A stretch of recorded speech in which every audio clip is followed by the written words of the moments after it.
Ora, muito bem, Srs. Deputados e Sras. Deputadas, sejam bem-vindos à Confederação de Treinadores de Portugal, aqui presente, para este pedido de audiência, que a 8ª Comissão tem todo o prazer em proporcionar. O problema que preocupa a Confederação dos Treinadores de Portugal e que aqui os trazem são equacionar a retoma da competição e dos treinos sem restrições dos escalões de formação, tal como já acontece com os escalões séniores. Eu tenho o grato prazer de apresentar os dois dirigentes da Confederação de Treinadores de Portugal, Pedro Sequeira e Carolina Mendonça. Sejam bem-vindos. Só vou dar uma nota explicativa do funcionamento simples, como vamos constituir esta audiência. Intervém a entidade visitante, tem 10 minutos para o fazer, para explanar naturalmente as questões que vos trazem cá. Podem, sem qualquer problema, passar a palavra um ao outro se entenderem que é útil para a comunicação. Podem fazê-lo sem pedir autorização à Presidência. Têm 10 minutos para o fazer, gerir o tempo que nos é apresentado lá no fundo. Naturalmente que se seguem um conjunto de questões e intervenções dos grupos parlamentares presentes nesta comissão, com 3 minutos cada grupo parlamentar, e encerrando a entidade visitante também, respondendo naturalmente às questões que, naturalmente, digo eu, passe o pleonasmo, deverão ser colocadas, tem 10 minutos depois para o fazer e concluímos assim esta audiência. Sejam bem-vindos, então. Eu dava desde já a palavra ao professor Pedro Sequeira, representante da Confederação dos Treinadores de Portugal, e as regras já estão comunicadas. Agora vamos à audiência. Tenha a bondade, pode usar a palavra. Tem que carregar no botão, que é o botãozinho verde. Eu só chamaria a atenção na ultrapassagem do tempo com este sinal sonoro, mas meramente para aviso, e desde já pode usar.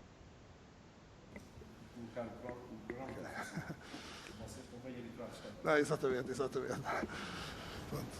Muito obrigado. Portanto, antes de mais nada... Pode falar sem máscara, se quiser. Ok. Muito bem. Já nem sei se funciona sem máscara. Bem, boa tarde a todos. Muito obrigado, Sr. Presidente da Comissão, por terem aceito a nossa solicitação. Agradeço também a presença dos senhores deputados.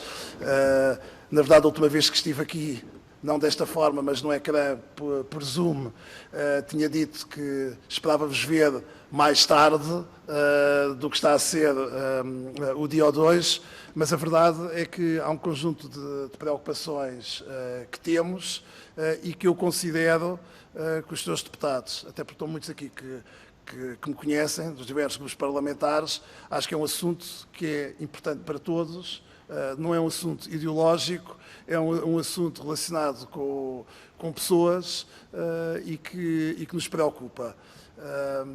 Como vocês sabem, portanto, a Confederação dos Treinadores de Portugal representa os treinadores, portanto, são cerca de 45 mil os que têm o título profissional de treinador de desporto. Nós temos um conjunto de 26 associações de treinadores, onde a grande maioria, felizmente, é afiliada, e aquelas que não têm associações de treinadores podem se filiar individualmente. Durante a pandemia, e se recordam, fazendo só aqui a ponte muito rápida à última vez que eu aqui estive, nós temos tido, nesta altura, não só a preocupação com os treinadores, mas para aqueles que são para nós, na verdade, o mais importante para os treinadores, que são os praticantes.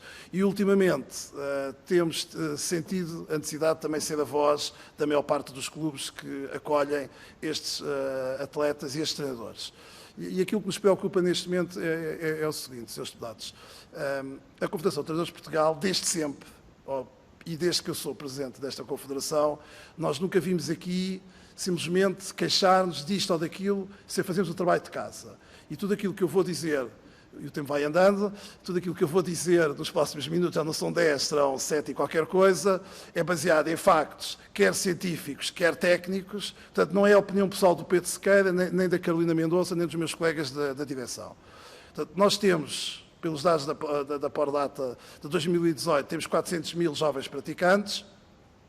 Com as medidas que a DGS tomou, e bem, há um conjunto de modalidades que conseguem treinar sem restrições, portanto estamos a falar agora apenas de um universo também ainda muito grande, mas de 300 mil praticantes. E, se calhar ainda o mais importante, que não sei se os senhores deputados têm estado atentos a isso, é que a pandemia não começou no dia 1 de setembro. Portanto, a pandemia para os treinadores e para os atletas da formação começou no dia 11 de março. Portanto, nós não estamos parados há um mês. Se estivéssemos parados há um mês ou 2 meses, eu nem sequer estaria aqui. Portanto, nós estamos parados há 7 meses. E nestes 7 meses, e desculpem alguma emoção nas palavras, se há quem não se tenha queixado, é os clubes e os treinadores. Tivemos que ir para casa, fomos para casa, foi preciso trabalhar à distância, trabalhou-se à distância com os atletas, foi preciso trabalhar sem receber, trabalhou sem se receber. E vocês não receberam, provavelmente, se calhar, nenhuma única queixa formal relativamente a essa situação, sem ser através do Presidente da Confederação dos Treinadores. Saiu a norma 36, com um conjunto de restrições. Aceitámos. Estamos a chegar ao final de outubro e tudo aquilo que nós consideramos que faz sentido, porque temos o sentido da responsabilidade, e devo dizer, era muito mais confortável chegar aqui, ou quando falei da última vez convosco, em que havia 300 casos por dia, do que quando há 2.500 casos, e já vão ver 3.000 e vão ver 4.000. Portanto, porque parece que estamos aqui numa questão de demagogia, não estamos aqui numa questão de demagogia. E aqui entramos na parte técnica, na parte científica. O Conselho de Ministros, a nosso ver, e muito bem, e certamente com o apoio de todos os deputados que estão aqui presentes, e eu queria fazer esse parênteses hoje, porque é uma coisa que para mim é muito importante. O PSD, o PS, o Bloco de Esquerda, o PCP e o CDS, agora espero que os grupos parlamentares novos, ou quase novos, tenham a mesma postura, desde sempre, independentemente do governo, têm tido uma postura muito correta, se calhar para algumas das pessoas, ou para mim, enquanto cidadão, gostava que fosse assim em toda a vida, mas eu tenho a mania de que há de correr tudo bem, mas a verdade é que no desporto vocês têm sido todos, não é só os que estão aqui, e os que não estão aqui têm sido exemplares. As leis da área dos treinadores passaram sempre com o apoio de toda a gente, independentemente de quem tinha essa pasta ou de quem estava no governo. E eu tenho um grande orgulho de dizer isso com português. E faço este parênteses exatamente para dizer que quando o Conselho de Ministros toma esta decisão no dia 30 de julho, em que diz que a retoma da atividade física e desportiva podia começar a partir do dia 1 de agosto, foi exatamente aquilo que nos levou e que nos deixou satisfeitos. Percebemos as dificuldades que passámos, mas compreendemos o timing. Mas a verdade é que a norma demorou 26 ou 27 dias, com o esforço certamente de todos vós, inclusive do Governo, portanto, nada a apontar, e sai uma norma, a famosa norma 36, que diz que, portanto, e que divide os diversos níveis, e que diz que, tudo bem, séniores, tudo bem, escalões de formação, haverá uma retoma progressiva. Até aqui não temos absolutamente nada a apontar, a não ser que esta norma não devia ter saído no dia 25 ou 26 de agosto, devia ter saído no dia 31 de julho, tal como saíram as outras normas. Mas compreendemos a dificuldade, já tivemos a Direção-Geral da Saúde, elogiámos, percebemos que é um trabalho complicado e difícil. O que é que acontece? O que acontece é que, na verdade, começamos a perceber-nos do conjunto de estudos. E deixo-vos aqui 2 exemplos. Nós enviámos isso para o Presidente da Comissão, que certamente disponibilizou, mas também se for ao site da Confederação tem acesso a esses dados. Se num espaço deste género pode estar um conjunto limitado de pessoas, e que nós compreendemos e aceitamos, e está aprovado cientificamente, quando falamos de um pavilhão desportivo, estamos a falar de um pavilhão com 800 metros quadrados. E nós só pedimos para que estejam lá 15 crianças. Um campo de futebol ou de rugby tem entre 7.000 a 8.000 metros quadrados. Pedimos exatamente a mesma coisa. Se num espaço de 20 metros quadrados, as pessoas com máscaras, podem estar 30 pessoas numa sala, nós compreendemos, do ponto de vista científico, que sendo um espaço fechado, mas mais amplo, isso também é possível. Nós nunca pedimos competições nacionais para os escalões de formação. Nós só temos pedido uma coisa muito simples. Nós queremos é que os escalões de formação possam voltar a praticar as suas modalidades de forma segura, dentro da bolha, como a doutora Graça Freitas diz, e muito bem, e é isso que nós pedimos. E pedimos isto porque é para colocar em paridade com todas as outras atividades. Porque, Srs. Deputados, daqui a 10 anos, eu disse isto a última vez, e o Sr. Presidente recorda-se disso, já não é convosco, nem comigo, vamos estar aqui a discutir porque é que o desporto infantil-juvenil e porque é que a geração infantil-juvenil tem um conjunto de problemas ao nível da saúde, e depois já ninguém vai se lembrar da pandemia. Mas, na verdade, nós é que tivemos responsabilidades nisso. E hoje vocês estão com essa tarefa nas mãos, deixo-vos aqui o desafio, vão ver nos países ditos mais evoluídos o valor que se gasta em saúde nesses países e façam a relação com os 80 e tal % de atividade física ou motora que há nesses países e vão perceber que se gasta muito menos em saúde, porque de facto o desporto tem um conjunto de oportunidades. E se não quiserem, basta ler as notícias da semana passada, da forma como o governo espanhol, podia ter sido outro governo qualquer, eu sou meio alemão, meio português, portanto, se tivesse sido o governo alemão, se há de isto de forma mais emocional ou mais assertiva, que tinha tomado essa medida de apoio ao desporto. Portanto, o que nós vimos aqui à procura, aliás, é um apelo, é assim, que de facto sejam. E se calhar estamos na comissão errada, porque se calhar deviam estar aqui também colegas, e sei que alguns de vocês têm essa responsabilidade na área da saúde, porque assim, a lei está feita, a de 30 de julho está lá, a dizer que isto é possível. Agora é uma questão, não se podem esquecer, andamos a preparar, a tratar de tudo, e estamos a esquecer disto, e eu não percebo porquê. Porque se todos vocês defendem como eu, nem que seja como pais, ou como primos, ou como irmãos, os jovens, porque é que ninguém está a olhar para estas 300 e tal mil crianças, quando a única coisa que queremos é que eles possam jogar o handball, porque gostam de jogar handball, querem praticar ajuda e querem agarrar no colega no kimono, é isso que a gente estamos a pedir. Não estamos a pedir para termos de... não vou ser irónico. Não estamos a pedir para terem 50 crianças ou 100 dentro do pavilhão. Não estamos a pedir isso e não o vamos fazer. Nem estamos a pedir para estarem 200 crianças no estádio, não estamos a pedir isso. Estamos a pedir, baseado naquilo que é o estudo sobre as gotículas, o número de crianças que podem fazer isso. E para terminar, o que eu gostaria de dizer é o seguinte. Ainda não houve nenhum caso, até sexta-feira da semana passada, portanto, não tenho os dados de segunda, terça, quarta e quinta, não tenho, sexta-feira passada, de ter surgido o Covid dentro dos escalões de formação com as restrições, baseado no desporto. Todos os casos que surgiram, um pouco como a doutora Graça Freitas disse relativamente às escolas, estão a vir de fora. Não é o desporto que está a promover isso. E o que acontece, como também já disse aqui, o desporto é organizado, os pavilhões, os estádios, os ginásios são organizados. Não é um professor por 30 alunos, não. É 1, 2 treinadores, mais os dirigentes para um conjunto de 15 crianças. E há estas preocupações todas. E nós necessitamos disso. E, portanto, nós apresentámos o nosso calendário e agradecia, dentro da vossa possibilidade, que nos ajudassem, do ponto de vista técnico, a resolver este assunto. Porque eu tenho a certeza, por aquilo que eu conheço, alguns de vocês, para não dizer a maioria de vocês, que estamos em sintonia relativamente a isto. E não é nada contra alguém ou contra uma instituição. Tem muito a ver com... Parece-me que estamos a esquecer destas crianças. E não nos parece que isso seja justo. Sr. Presidente, muito obrigado e peço desculpa pelos 42 segundos a mais.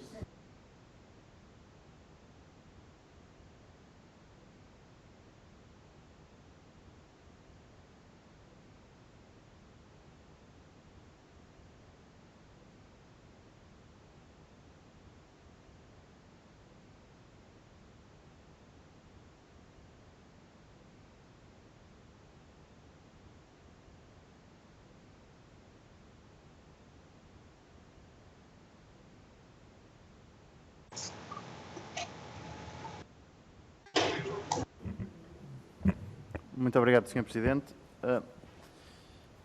Eu vou tentar exatamente cumprir o tempo. Eu queria, obviamente, agradecer, em primeiro lugar, à Confederação por aqui ter vindo, nos trazer esta preocupação. Não é a primeira vez que falamos sobre ela, porque, infelizmente, o problema que causa esta preocupação também não desapareceu. E eu, sobre isto, gostava de dizer algumas coisas, mas, acima de tudo, também de lhes colocar algumas questões. Eu notei, especialmente no fim da intervenção do professor Pedro Sequeira, que teve o cuidado de dizer que não tinha relatados casos de infecção que estivessem relacionados com a prática desportiva e disse também que estabeleceu um paralelismo com a escola, de que a escola não tem sido responsável por esses contágios. Ora, podendo discutir isto, e não sendo obviamente especialista, mas podendo discutir isto, podemos tirar uma de duas conclusões.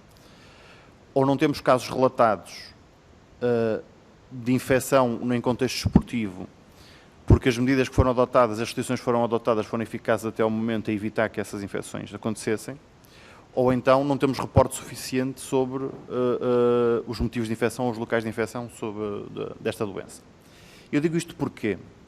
Porque no fundo, sendo eu também de formação científica até nas ciências da vida, acho que nós temos de ter alguma cautela na forma como encaramos esta pandemia e, de facto, como bem disse também na sua intervenção, era muito mais fácil estar aqui a defender esta posição, eventualmente, quando havia 300 casos diários, e não quando se perspectiva que, por exemplo, só na região norte do país possamos atingir os 4.000 casos diários na próxima semana. Sendo que, por exemplo, e falando em concreto da região norte, que é particularmente rica em associações desportivas e, portanto, na prática desportiva, especialmente nos escalões de formação. E, portanto, podendo nós entender que a prática desportiva não é ela própria local primordial de infecção, não quer dizer que, aumentando o contacto entre pessoas dentro desses escalões, não possam ser.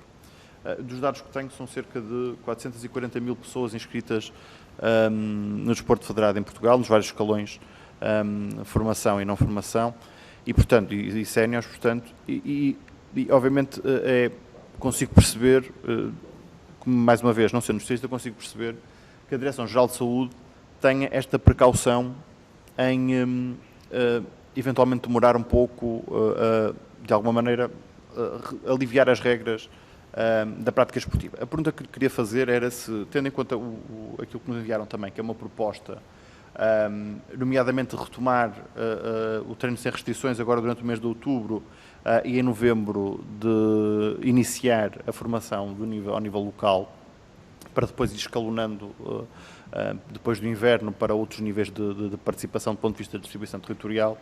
Eu queria perguntar se acham que essa possibilidade, no cenário pandémico em que estamos neste momento, se não representa um risco acrescido de contágio.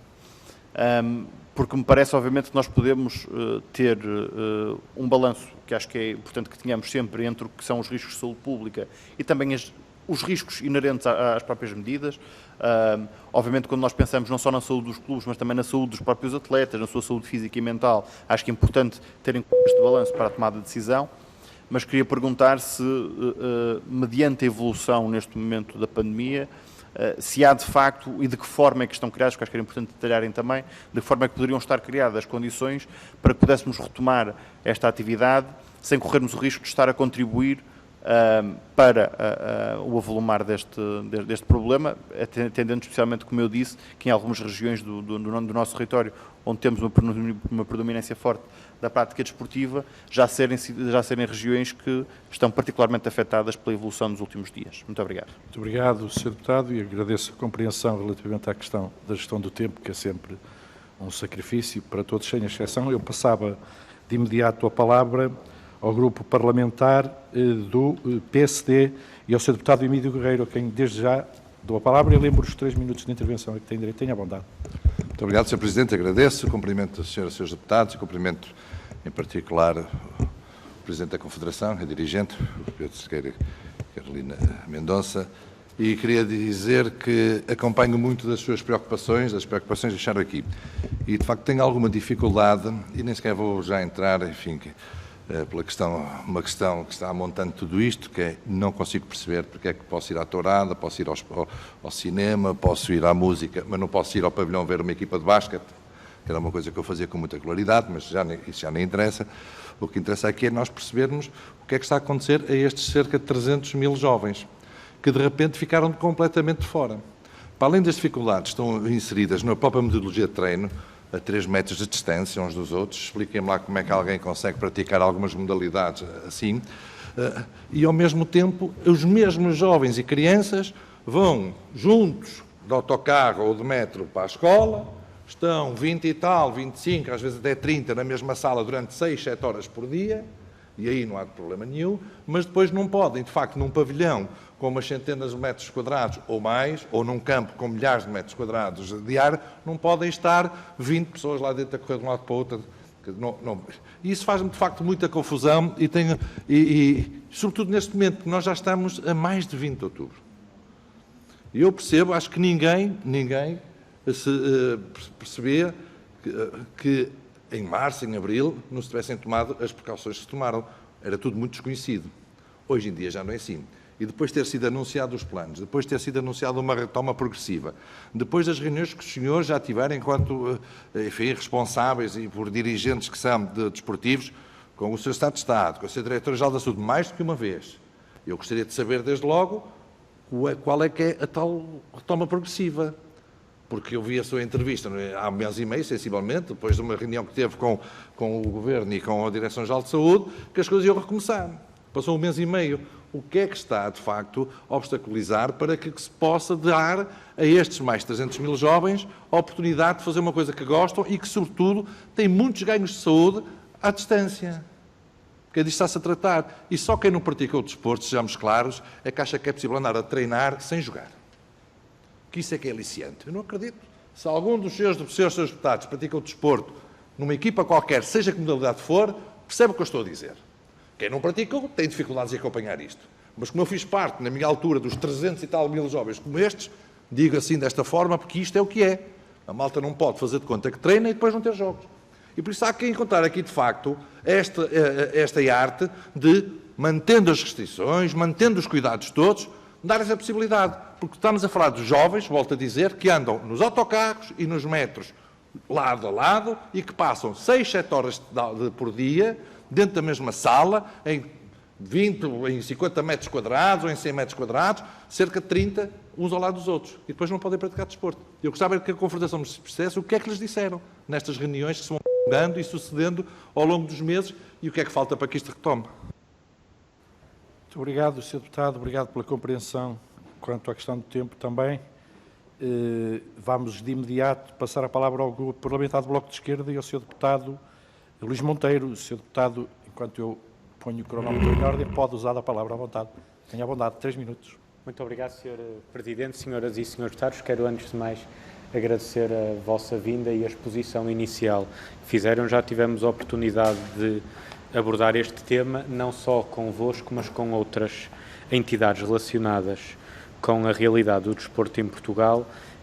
Da parte do Bloco, cabe-me dizer o seguinte: se nós adotarmos uma leitura sobre aquilo que é a mobilidade social dos jovens hoje, na sua realidade, que é do espaço escola-casa, ou do espaço escola-transportes-casa, não faz muito sentido fechar algumas atividades e manter outras abertas, aquilo que é a sua realidade e a sua vivência fora da escola. Isso estamos de acordo. E parece-me aqui que houve uma dualidade de critérios. Mas nós não conseguimos acompanhar, e dizemos-lo não por base da nossa análise política, mas por base daquilo que foi a auscultação que fizemos junto de especialistas da área, epidemiologistas, pessoas que já trabalharam na DGS, médicos e muita gente que tem acompanhado a pandemia. É realmente diferente do ponto de vista da propagação do vírus uma sala de cinema com 1/3 da lotação ou um gimnodesportivo com 20 crianças, sejam crianças ou sejam adultos. Isso interessa pouco para este aspecto em particular.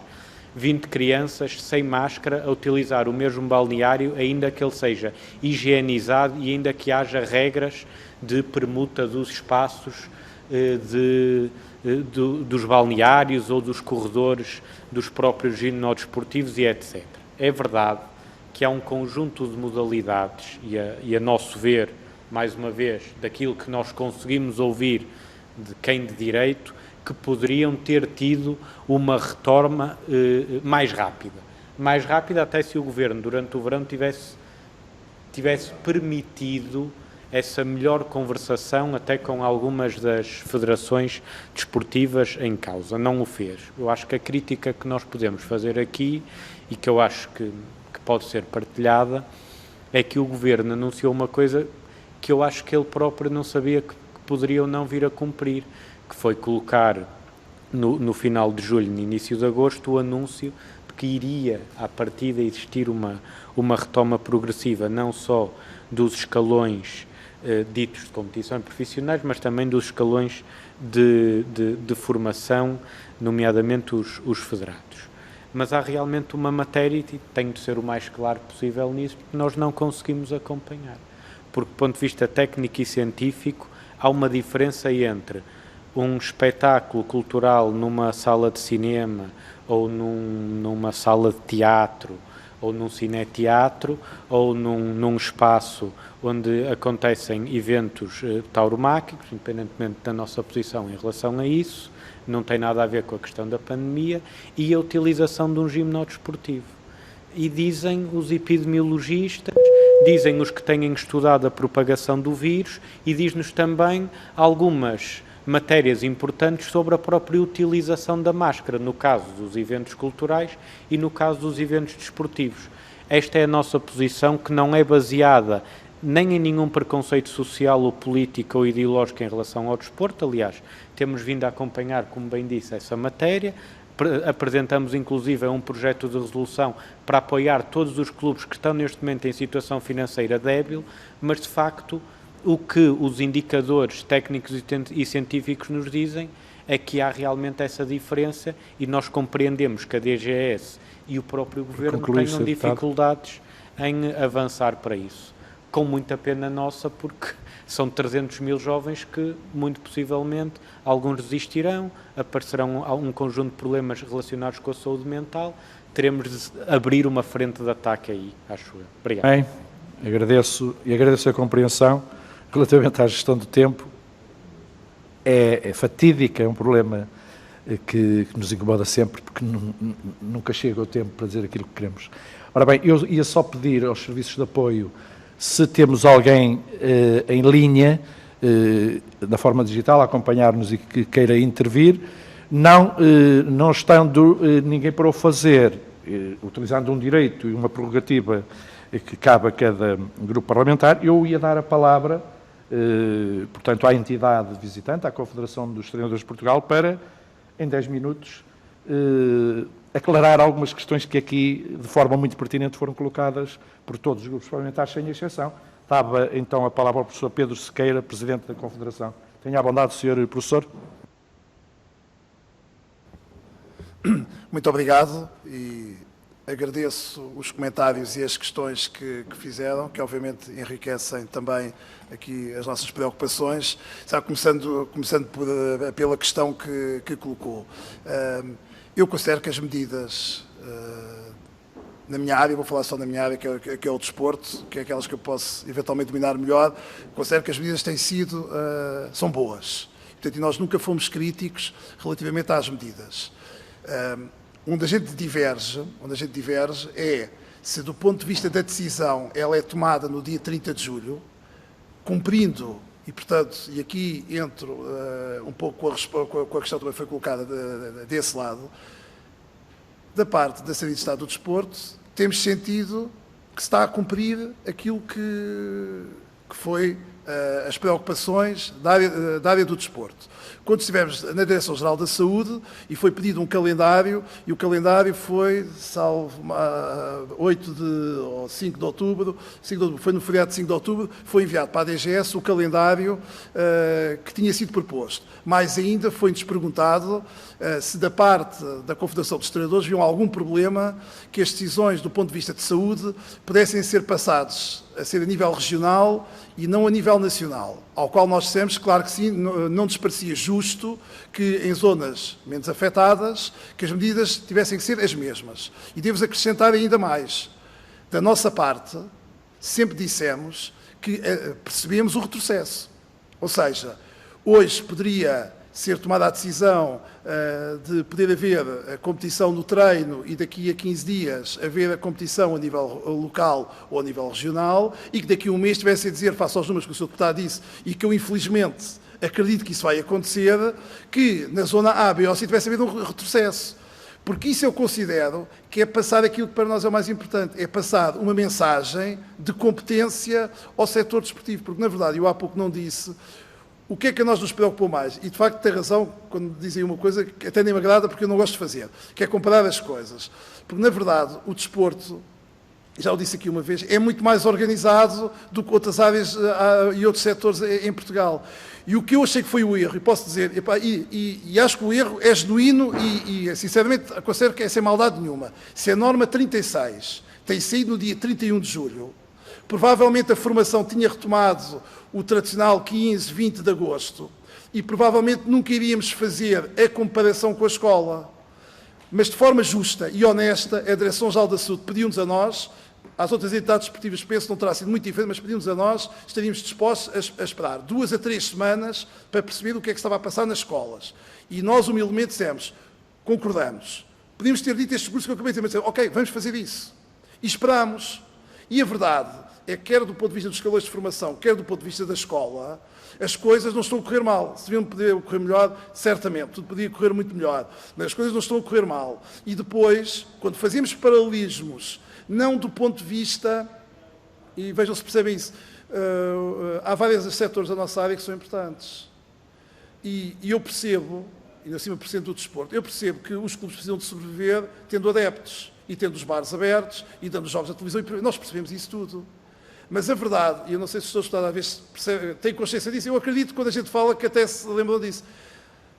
Nós estamos obrigados, aos clubes, a estarem a trabalhar sem rede. Os pais não estão a pagar as mensalidades. E eu incidi, vocês ouvem os clubes a queixarem-se? Muito pouco. Porquê? Porque agarraram-se a uma esperança. Se calhar eu sou o principal culpado, se calhar eu sou o motor dessa esperança. Porquê? Porque acredito. E continuo a acreditar, depois de sair daqui vou continuar a acreditar nas pessoas que estão aqui à minha frente, nas pessoas que reúnem-se com a Confederação dos Treinadores. E, portanto, continuo a dizer às pessoas, porque as coisas vão seguir o caminho, não é que estão prometidas, que estão escritas. Portanto, o decreto, ou a resolução de desculpa, de 30 de julho, tem isto escrito, a retoma da atividade. E, portanto, esse, deputado, é o nosso desejo. Porque é que eu acho, onde é que há as garantias que me perguntou? E muito bem, onde é que eu acho as garantias? E certamente já o fez, nem que seja na sua região, já o fez, certeza. Vai a um pavilhão, ou vai a um estádio, ou vai a parte da ginástica, enfim, a outra, e vê que todas as medidas que vocês têm aqui na Assembleia da República são cumpridas rigorosamente. Os pais são impedidos de entrar dentro dos pavilhões, dentro dos campos de futebol. Só entram as crianças, só entram os treinadores. Tudo é higienizado. Portanto, nós estamos a cumprir, o desporto está a cumprir. Portanto, deem-nos a mesma confiança e deem a confiança a estes 300 mil jovens como estão a dar a outras áreas. É só isso, não é comparar, é deem a mesma confiança. E se derem esta confiança, vamos avaliar. E se passado umas semanas, estamos aqui com alguns problemas, okay, vamos tentar perceber. Tivemos aqui 2 bons exemplos e até são de áreas diferentes. Os Açores sentiu que podia fazer isso mais cedo e fê-lo. A Madeira achou que precisava de mais, porque também o sistema na região autónoma da Madeira não estava tão bem como estava nos Açores. Fê-lo. Eles têm médicos lá, nas regiões, que fizeram esta avaliação, e se calhar se formos a Castelo Branco, ou a Porto Alegre, ou ao Algarve, se calhar os colegas lá dizem, nós aqui estamos ao mesmo nível. Em Lisboa não conseguimos ir no Porto. É complicado porque é onde estão a maior parte das crianças. Claro que é complicado, mas percebemos que existe aqui uma lógica de atuação face àquilo que o desporto está a cumprir. É que se o desporto não tivesse a cumprir, eu percebia as reservas, mas é que o desporto está a cumprir. Ainda por cima, reparem uma coisa, ponham-se no lugar dos clubes. Não estão a receber as mensalidades, os clubes estão a pagar o gel e estão a pagar as limpezas e estão a pagar tudo, sem retorno nenhum. Não vou dizer que não é há 7 meses, mas há muitos meses. E vou aguentar, e reparem, nunca venho aqui dizer assim, por favor, criem no Orçamento de Estado, que até era o que eu devia fazer, criem lá aí um valor, mas nós nem sequer fazemos isso, dizemos assim, não, nós aguentamos, mas acreditem um bocadinho em nós. E o que é que eu não percebo? É o apelo, se de facto, do ponto de vista governamental, concordam connosco, porque concordam, se do ponto de vista da DGS concordam connosco, porque concordam, será que há um esquecimento? É porque se me dissessem assim, e nenhum dos senhores deputados fez esse discurso, dissessem assim, mas parou tudo, eu não estava cá. Mas é que não parou tudo, continuam a ser tomadas medidas. Há pouco, quando o Sr. Deputado falou dos 450 mil, porque é que nós falamos dos 300 mil? Porque, na verdade, no atletismo, na natação, para dar estes exemplos que são os que vocês eventualmente conhecem melhor, como são de baixo nível, aí não há restrições. Por isso é que a gente retiramos, não falamos do valor total. Falamos do valor maior. Portanto, por exemplo, as 5 modalidades coletivas representam cerca de 65% das crianças nestas idades. E essas, portanto, há pouco o Sr. Deputado disse, e isso é o que nos preocupa. Qual é que é o meu receio? É que, por exemplo, o meu filho jogava handball e deixou de jogar handball, mas está no ginásio. Tudo bem, eu com o pai, por acaso, fui jogador de handball, e a minha mulher também, mas não se faz confusão nenhuma, ele manteve a prática desportiva, mas porque somos uma família que tem essa possibilidade. E as famílias que não têm essa possibilidade, o miúdo tem medo, os pais têm medo, fica em casa. Por onde vai voltar, nunca mais volta. A taxa de abandono. Portanto, esta tem que ser uma nossa preocupação. Agora, ponderada, ninguém vos está a pedir, nem vocês, nem ao Governo, nem à Direção-Geral, de carta branca. também não estaria aqui se fosse isso. Isso é que era uma demagogia total relativamente àquilo. Não, estamos a dizer assim, vamos fazer a retoma, há um calendário, vamos ver. E se virem, muitas vezes dizemos, em março discutimos a questão nacional, dos campeonatos nacionais, dos escolas de formação. Porquê? Porque daqui a 6 meses pode ter mudado tudo, para melhor ou para pior. E, portanto, há esta preocupação. Portanto, são muitas pessoas que têm esta expectativa, são muitas pessoas que têm esta esperança. Posso-vos dizer, vou sair daqui e vou continuar a pedir aos treinadores e aos clubes para terem paciência, mas eles não podem ter só direitos. Não é? Começa a ser difícil. Assim, eu sou dirigente em regime de voluntariado, sabe? Vocês não sabem isso. Então, sou pessoa do ensino superior, felizmente, eu tenho dinheiro para viver. E, portanto, venho aqui, podia dizer assim, ainda agora vim de Coimbra a correr para aqui, dar lá aulas na faculdade, onde, mais uma vez, também os alunos cumprem, onde as coisas funcionam bem, ainda bem, com as medidas que o Governo tomou, nada a apontar. Mas começa a ser difícil dizer o que quer que seja relativamente a isso. E, portanto, de facto, necessitamos da vossa parte, se não é na Assembleia da República, é através dos vossos mecanismos, do vosso staff, do ponto de vista médico, porque, insisto, discutimos 40 metros quadrados, 800 metros quadrados e pomos a mesma decisão, não é justo para as crianças e para os jovens. E isto, mais tarde, vai ter consequências relativamente a isso. Não sei se queres acrescentar alguma coisa que eu possa ter esquecido. Sim, eu queria, se calhar, só reforçar também aqui esta questão que o Pedro já referiu relativamente aos clubes. Os clubes estão a entrar em colapso. Eu acho que todos vocês que conhecem o tecido desportivo conseguem perceber que os escalões séniores foram permitidos retomar, quer em termos de treinos, quer em termos de competição, mas sem a formação os clubes não conseguem sobreviver financeiramente. E neste momento os clubes não estão a receber as suas receitas dos pais que colocam os filhos a praticar e, portanto, mais um mês e os clubes começam a fechar. Portanto, se os clubes não têm a perspectiva de, gradualmente, lá está, todos nós somos, a primeira preocupação é a segurança, é as regras de higiene, e como o Pedro diz, nós no mundo do desporto, toda a vida trabalhamos com regras e com disciplina. Esta é só mais uma, diante das outras 100 que nós temos. E os atletas estão muito habituados a trabalhar em regime de disciplinar. Agora, os clubes, em termos de sustentabilidade financeira, estão nas lonas, porque já estão desde março nas lonas. Porque em março ficámos sem uma época interrompida, sem mensalidades, e continuámos a fazer os pagamentos aos treinadores e continuámos logo ali em junho a começar a praticar de alguma forma ao ar livre, com regras, etc., mas a funcionar. E, portanto, se a formação não começa a competir, os atletas neste momento já estão todos a ficar muito desmotivados e quererem desistir e ir para as tais modalidades de esportes individuais. Portanto, nas modalidades de esportes coletivos e outras de combate, etc., estamos à beira do colapso. E isto tem depois consequências de futuro, em termos de obesidade. Já somos um dos países mais taxa de obesidade que temos, e isto dentro de 5 anos, 10 anos, vai ter graves consequências em termos até de questões mentais, como referiu há pouco, e portanto esta é uma preocupação grave. Muito obrigada. Muito bem, muito obrigado, professora Carolina Mendonça, muito obrigado mais uma vez ao Sr. Presidente, professor Pedro Sequeira. Naturalmente, eu diria que impactou a comunicação, conheço já o professor há muito tempo, temos em comum a questão do handball também, e da disciplina do handball e os grandes problemas pelos quais os clubes de formação atravessam. De facto, ninguém ficou indiferente relativamente à comunicação que fizeram. Agradeço a forma elevada como estabeleceu a comunicação e a empatia com os seus deputados e com as senhoras deputadas. Ficámos gratos, estamos sempre abertos e disponíveis, de facto, porque o objetivo é um objetivo comum. Agradeço aos seus deputados também a presença, quer de forma presencial, e aqueles que nos acompanharam por videoconferência. Muito obrigado aos seus deputados. Lembrava que, após a reunião plenária, temos a audição com o Sr. Ministro da Educação. Estamos dependentes da hora a que o referido plenário terminar. Muito obrigado pela vossa presença mais uma vez e obrigado aos nossos convidados, que eu acompanho com todo prazer.